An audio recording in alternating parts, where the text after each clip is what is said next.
Olá, minha aluna, olá, meu aluno. Espero que todas estejam bem, que vocês estejam bem. Estamos retomando aqui as nossas aulas neste formato de videoaulas. E mais uma vez, então, fique você atenta ao material que o professor vai dividir nas próximas lâminas de PowerPoint e que estão alinhadas com o nosso conteúdo programático para esta disciplina de planejamento governamental.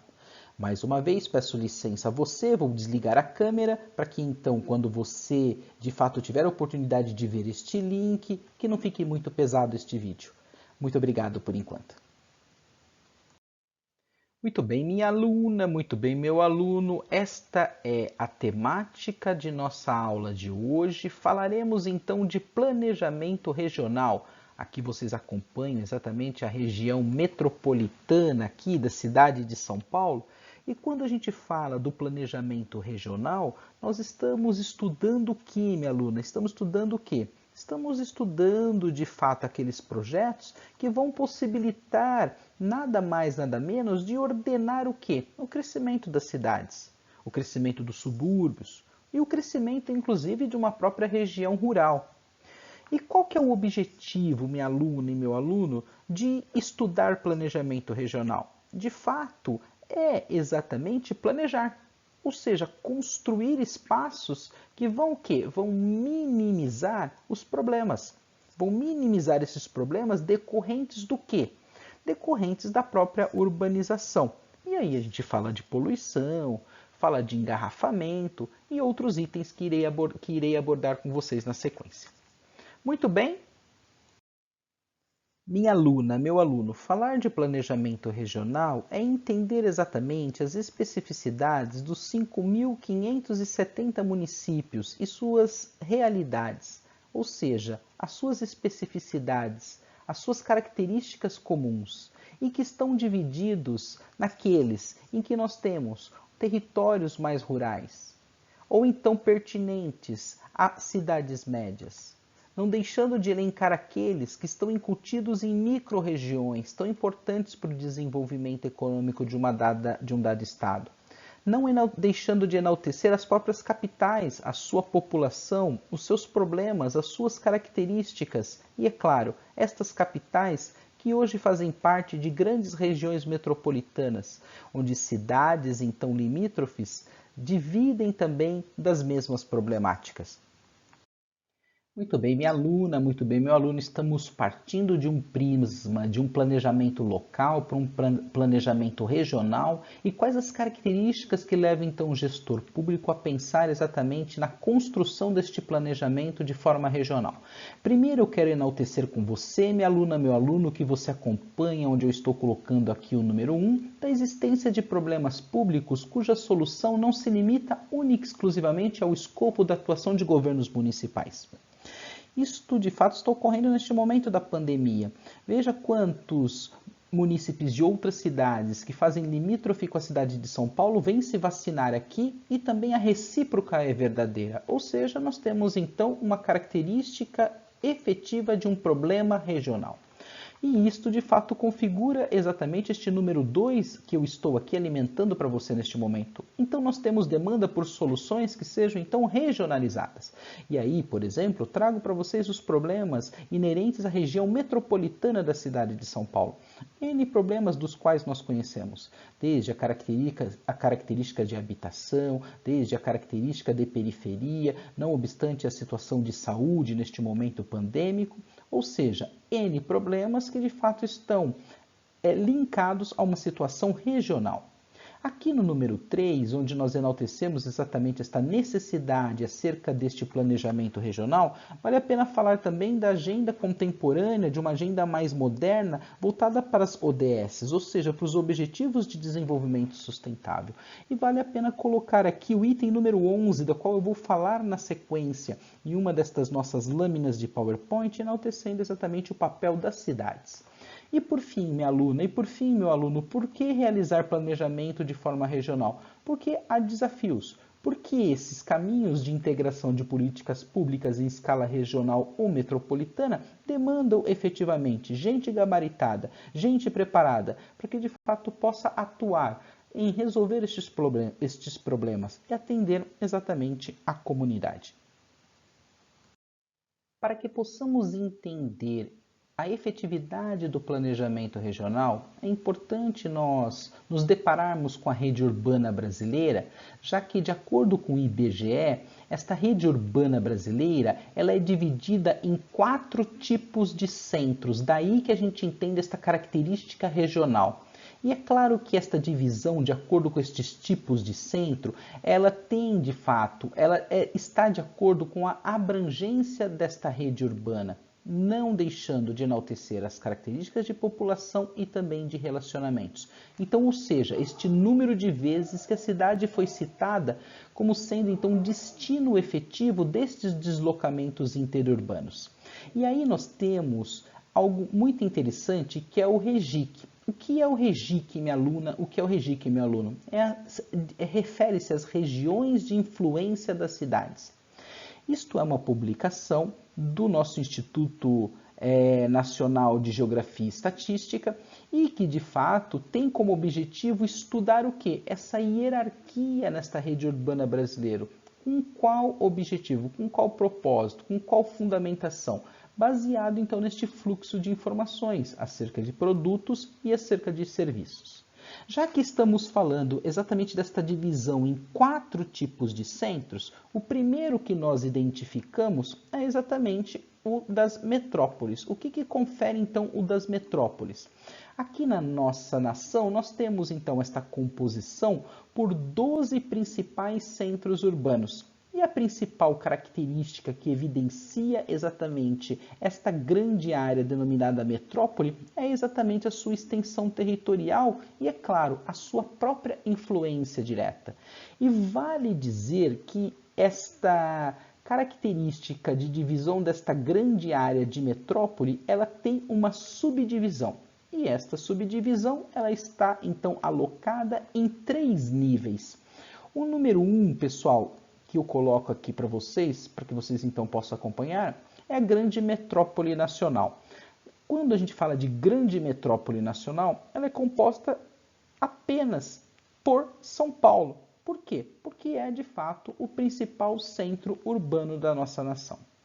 No segundo nível, acompanhe com o professor, onde eu estou colocando aqui o número 2, é onde nós enaltecemos uma metrópole nacional. Ou seja, ela é composta então por Rio, ela é composta por Brasília e que juntamente com São Paulo constitui o quê? O foco de todos os centros urbanos da nossa nação. E aqui o terceiro nível é o de metrópole. E o que nós enaltecemos então neste terceiro nível, nesta subdivisão, quando nós enaltecemos as metrópoles? A gente tem aqui a composição, ou então composta por 10 centros urbanos. Então a gente pode falar de Manaus, de Belém, de Fortaleza, Recife, Salvador, Belo Horizonte, Curitiba, Goiânia, Porto Alegre, todos estes então compõem exatamente esta característica deste subnível em metrópole, ou seja, fazendo efetivamente parte deste porte e também desta projeção nacional. O segundo tipo de centro são as capitais regionais. E aí nós temos então que ela é composta hoje por 70 grandes centros urbanos, cuja área de influência tem então essa característica de âmbito regional. E então estas capitais regionais estão divididas em 3 grupos. Primeiro, o que a gente coloca nesta rede urbana brasileira é denominado capital regional A. O que seria isso, minha aluna? O que seria isso, meu aluno? Diz respeito a uma composição por 11 cidades. E elas, então, são caracterizadas por serem o quê? Capitais estaduais, porém, exceto Campinas. E é importante enaltecer que Campinas é uma grande cidade do estado de São Paulo. A população média destas cidades, destas 11 cidades, é de aproximadamente 955 mil habitantes. E elas possuem, então, 487 relacionamentos. Evidencia-se que neste grupo encontra-se, por exemplo, a cidade de João Pessoa, na Paraíba, mesmo tendo menos do que 955 mil habitantes. Outra forma de nós encontrarmos uma divisão destes 3 grupos, destas capitais regionais, está, então, a capital regional caracterizada pela letra B. O que nós temos aqui? Esta é composta então por 20 cidades. E aí a população média é de 435 mil habitantes. E também 406 relacionamentos. Neste grupo de cidades, minha aluna, meu aluno, encontra-se, por exemplo, a cidade de Campina Grande, na Paraíba, ou seja, uma cidade do estado da Paraíba que tem perto de 400 mil habitantes. E depois temos, então, a capital regional, letra C. E nesta letra C, então, desta divisão destes três grupos que nós estamos enaltecendo aqui, desta influência de âmbito regional, ela é composta, então, por 39 cidades. Observe que o diferencial é exatamente a população. Então, nós temos aqui uma população média de 250 mil habitantes que configuram exatamente esta capital regional dentro exatamente deste planejamento, letra C. E então, esta cidade possui 162 relacionamentos. Continuando aqui, minha aluna, meu aluno, para que você entenda então esta rede urbana brasileira e as suas divisões, chegamos então aos centros subregionais. O que de fato configura então este centro subregional? Neste momento, nós temos aqui uma composição por 139 centros urbanos.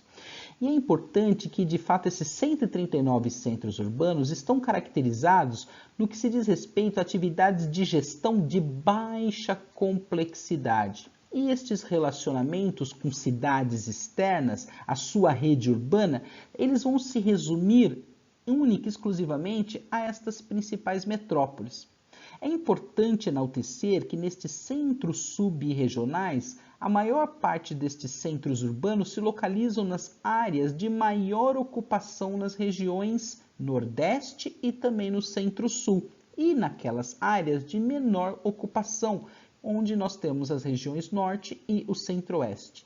E aí, dentro dos centros subregionais, nós temos então dois grupos. O Centro Subregional A, e ele é composto então por 85 cidades, e nós temos então uma população média de 95 mil habitantes e estes 112 relacionamentos. E nós temos nesta outra divisão, este outro grupo dentro dos centros subregionais, o centro subregional letra B. E nós temos então aqui uma composição de 79 cidades, onde que nós temos aproximadamente uma população média de 71 mil habitantes e 71 relacionamentos. Continuando as explanações acerca da rede urbana brasileira, chegamos então aos centros de zona.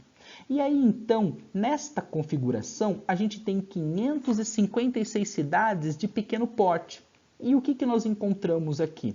Esta rede urbana ela é mais delimitada. Por quê, pessoal? Porque de fato ela está ali alicerçada junto àquelas cidades limítrofes.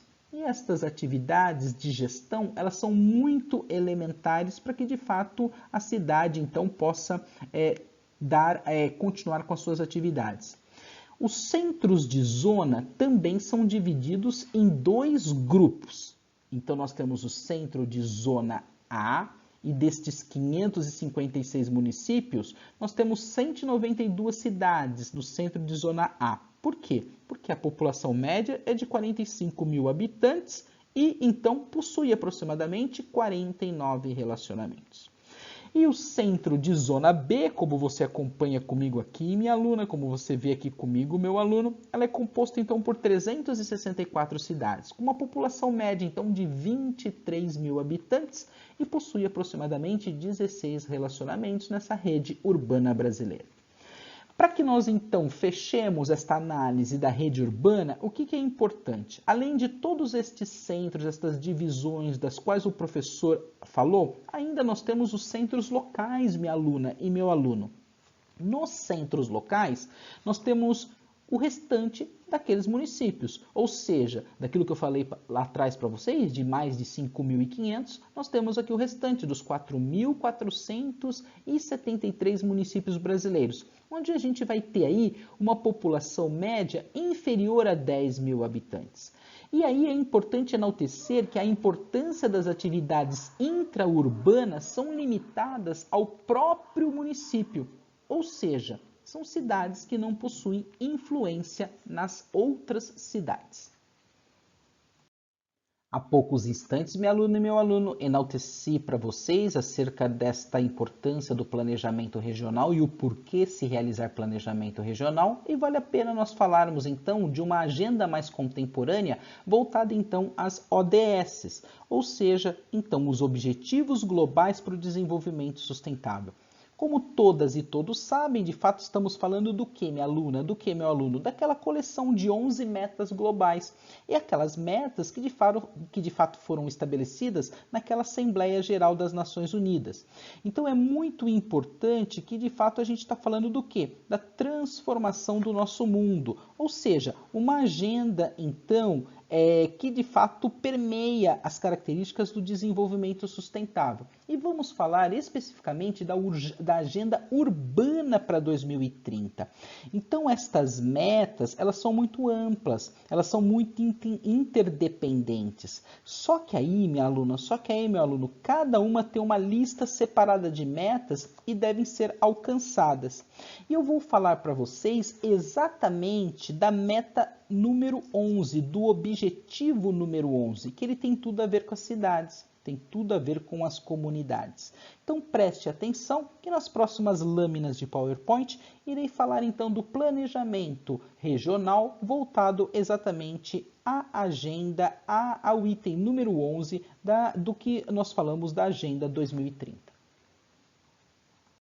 Quando a gente fala, minha aluna e meu aluno, da Agenda 2030, é importante nós enaltecermos que, de fato, é uma agenda extremamente ambiciosa. E ela tem vista exatamente este grande objetivo no que diz respeito à erradicação da pobreza, ao desenvolvimento econômico, social, ambiental e, é claro, numa escala extremamente global. Ou seja, nada mais é do que uma agenda muito universal, minha aluna e meu aluno, e que tem, então, aqueles 17 objetivos que eu enalteci para vocês. E vamos tratar do objetivo número 11, que é aquele direcionado às cidades.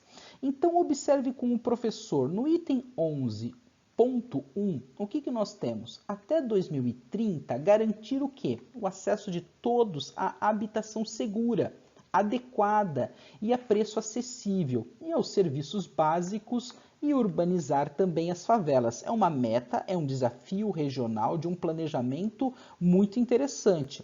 É claro, minha aluna, é claro, meu aluno, que nós temos gente que de fato se coloca numa situação totalmente não otimista acerca de alcançar isso. Porém, a gente já vê até 2018 que nós tivemos um avanço considerável. No item 11.2, até 2030, proporcionar o acesso a sistemas de transporte seguros, acessíveis, sustentáveis e a preços acessível também a todos.